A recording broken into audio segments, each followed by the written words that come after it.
Hello guys, this is Tutorial Stream, and in this video you will learn how you can mirror a note inside your calendar on Workflowy. So let us begin. Alright guys, so start by navigating to your calendar on Workflowy. You can do that by expanding the home section here on the left hand side, go through calendar, or you can go through your notes here. So for the sake of this tutorial, I'm going to go with this example note here. Left click to open it.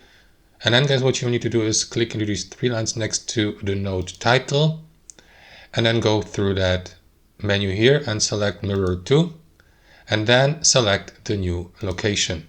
For example, this may be your calendar, or this may be another note here from that overview. So if you select calendar, it will be moved to the calendar here, right?